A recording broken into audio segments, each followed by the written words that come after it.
Você conhece a lenda do corpo seco? Ou da loira do banheiro? Pois saiba que nas selvas de pedra de São Paulo, entre os arranha-céus cinzentos da Avenida Paulista e os antigos edifícios do centro, circula uma história muito mais gelada e silenciosa, que começa nos painéis de controle dos elevadores modernos. Dizem os zeladores mais antigos, aqueles que carregam molhos de chaves pesados e conhecem cada rachadura do concreto, que existe uma regra implícita nunca escrita nos manuais de condomínio, mas respeitada por quem deseja ver o sol nascer no dia seguinte. Após a meia-noite, em prédios com mais de 20 andares, o ar-condicionado da cabine do elevador jamais deve ser ligado. A explicação reside na figura de seu Altino, um antigo ascensorista de um prédio de luxo, que nos anos 70 morreu, congelado devido a uma pane no sistema de refrigeração durante um final de semana, em que o edifício estava vazio, e cuja alma agora busca calor humano para aplacar o frio eterno de sua tumba de metal e vidro. A história ganha vida através de Maurício, um jovem publicitário viciado em trabalho, que acabara de alugar um estúdio no 30º andar de um imponente edifício no bairro de Higienópolis. Era uma noite de terça-feira abafada, típica do verão paulistano, onde o mormaço parece brotar do próprio asfalto, e a poluição torna o ar denso e difícil de respirar. Maurício saiu do escritório por volta das 2 da manhã, com os olhos ardendo de tanto encarar o monitor e o corpo implorando por um banho frio. Mas o trajeto até o carro e a entrada no hall do prédio o deixaram encharcado de suor. Ao entrar no elevador social, ele sentiu o ar parado e sufocante dentro da cabine revestida de espelhos e aço escovado. Um contraste irritante com o cansaço que sentia. Sem pensar duas vezes, ele apertou o botão de seu andar.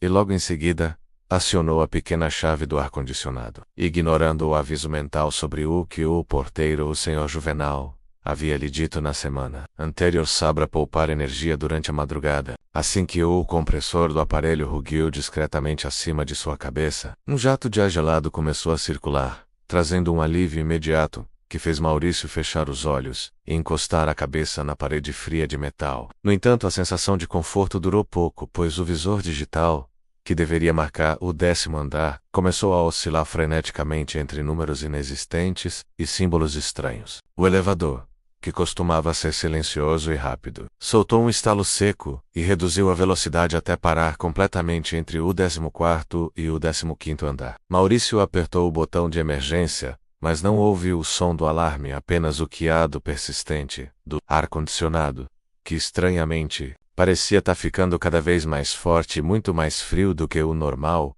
soprando uma névoa esbranquiçada, que começou a turvar sua visão nos espelhos. Alô, Juvenal? Alguém na portaria? Gritou Maurício, batendo na porta de metal, mas sua voz parecia ser absorvida pelo estofamento acústico da cabine, soando abafada e distante até para seus próprios ouvidos. Foi então que ele percebeu um detalhe que fez o sangue congelar em suas veias. A temperatura caíra drasticamente em questão de segundos, a ponto de sua respiração formar pequenas nuvens de vapor diante de seu rosto. Ao olhar para o espelho lateral, ele não viu apenas seu reflexo assustado, mas notou que a camada de geada que se formava no vidro estava sendo desenhada por dedos invisíveis do lado de dentro da imagem. Uma frase começou a surgir na superfície congelada, escrita em letras trêmulas e arcaicas.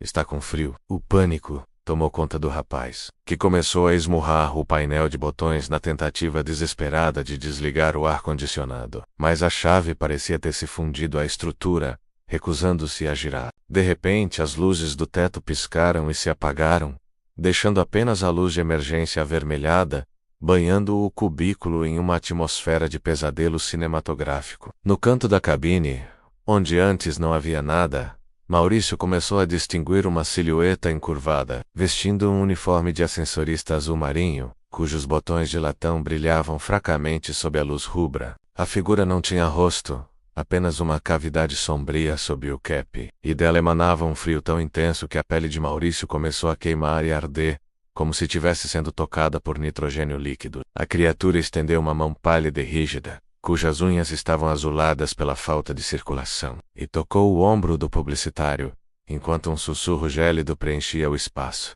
Você ligou. Agora precisa me aquecer. O elevador deu um solavanco violento, e começou a despencar em queda livre por alguns metros antes de travar novamente, com um estrondo metálico, que ecoou por todo o poço. Maurício caiu de joelhos, sentindo seus membros pesados e a dormência se espalhando pelos dedos, enquanto a figura se aproximava milímetro a milímetro, ocupando todo o oxigênio da cabine, com seu hálito de gelo. Desesperado, e lembrando-se das palavras de Juvenal sobre o respeito ao descanso, Maurício juntou as últimas forças, tirou o sapato e usou o salto de couro para golpear violentamente a grade de ventilação do ar-condicionado, arrancando a fiação com as mãos nuas em um surto de adrenalina. O curto-circuito gerou uma faísca brilhante. O barulho do motor parou abruptamente, e a temperatura começou a subir de forma antinatural, voltando ao calor sufocante da noite paulistana em segundos. Quando as portas se abriram no térreo Juvenal, encontrou Maurício desmaiado no chão da cabine, com o corpo coberto por uma fina camada de cristais de gelo que derretiam rapidamente, sob o sol que já começava a despontar no horizonte da metrópole. O publicitário foi levado ao hospital com sinais graves de hipotermia, algo que os médicos não conseguiram explicar considerando que o termômetro da rua marcava 30 graus naquela noite.